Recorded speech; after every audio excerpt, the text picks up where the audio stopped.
how to lever and unlever a beta to reflect a firm's new debt structure. We've talked a lot about beta in class so far, and we know that it's a measure of an investment's volatility or systematic risk in comparison to the market as a whole. We also know that a firm's capital structure is made up of debt and equity. We've also learned that as debt increases, the risk increase, which also equates to an increase in beta. The beta increases as the firm's risk increases because the firm's returns become more volatile due to things like an increase in interest expense, cash flow needs that increase, and financial distress or bankruptcies become a real possibility. In order to adjust beta to reflect the risk in relation to a change in increased debt, we must first unlever beta and then lever it back to reflect the new debt structure. Equity betas are also known as levered betas, and unlevered betas are known as asset betas. An unlevered beta estimates a company's beta as if it had zero debt.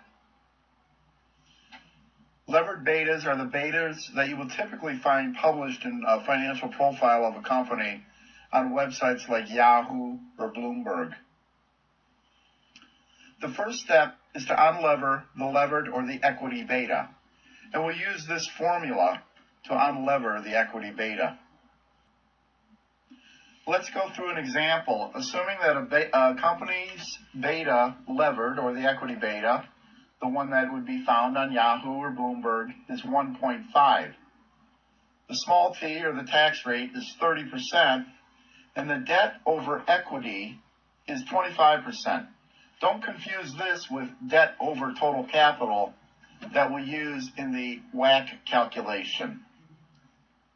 So you see the formula is worked out to the side, and we end up with a 1.28 unlevered beta. This reflects what the beta of a company would be based on its assets only, with no debt in the capital structure. You'll notice that the unlevered beta is lower than the levered beta. Again, this is without debt, lowered risk.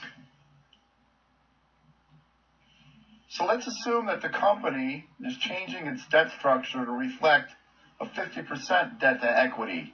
Before, you'll remember, it was 25%.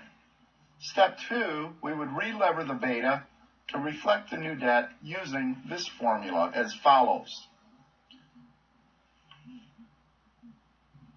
So an example, the unlevered beta, which we just calculated, was 1.28. The tax rate is still 30%, but our new proposed debt to equity structure is 50%. And you can see the calculations at the side, and our new levered beta is 1.74%, or 1.74. You'll notice that it's higher than the unlevered beta of 1.28, and higher also than the 1.5 beta that was published when the company's debt to equity structure was only 25%. At 50%, more debt, more risk, higher beta. I hope this helps explain how to lever and unlever beta.